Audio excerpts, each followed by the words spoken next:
బీహార్‌లో ప్రభుత్వం అయితే మారింది. నితీష్ కుమార్ వచ్చి భారతీయ జనతా పార్టీలో చేరారు. ఆర్‌జేడీని పక్కన పెట్టి బీజేపీతో కలిసి ప్రభుత్వాన్ని ఏర్పాటు చేశారు. వీళ్ళకున్నటువంటి ఏడుగురు పార్లమెంట్ సభ్యుల అదనపు బలం. ఏది? భారతీయ జనతా పార్టీనును ఇటు వీళ్ళు కలిస్తే. ఇప్పుడు బీహార్‌లో కాంగ్రెస్ పార్టీకి 15 మంది ఉన్నారు.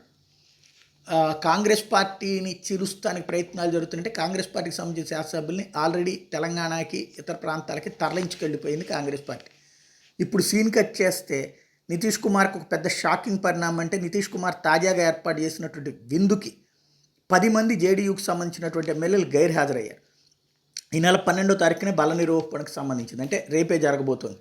నితీష్ని ఓడించేందుకు లాలూ ప్రసాద్ యాదవ్ నేతృత్వంలోని ఆర్జేడీ ఈ ఎమ్మెల్యేలకు వలవేసింది అన్నటువంటిది ప్రస్తుతం వినబడుతున్నటువంటిది. దాంతో నితీష్ ప్రభుత్వం ఉంటుందా లేదా, బీహార్లో కూడా ఇప్పుడు ఈ కారణంగా అసెంబ్లీ ఎలక్షన్స్ కూడా పార్లమెంట్ ఎలక్షన్స్తో కలిసి జరుగుతాయి. ఎందుకంటే ఈ 10 మంది అటెండ్ కాకపోతే నితీష్ బల నిరూపణ చేసుకోవడం అసాధ్యం. తద్వారా ప్రభుత్వం పడిపోతుంది. ప్రభుత్వం పడిపోతే రేపు పార్లమెంట్ ఎన్నికలతో పాటు ఎన్నికలకు వెళ్లాల్సి ఉంటుంది. అప్పుడు రాష్ట్ర ఇంపాక్ట్ చాలా సీరియస్గా ఉంటుంది. లాలూకు కావాల్సింది అదే. రెండు కలిసి వెళ్దామంటే అప్పుడు తను దెబ్బతింటానని భయపడినటువంటి నితీష్ కుమార్ మోడీ పేరుతో ఇప్పుడు వెళ్ళగలిగితే పార్లమెంట్లో ఆ తర్వాత దాన్ని చూపెట్టుకుని అసెంబ్లీలోకి వెళ్ళొచ్చు అనుకున్నాడు. ఇప్పుడు నితీష్కి చెక్ పెట్టేటువంటి పని లాలూ చేసుకొచ్చినట్టు కనబడుతోంది.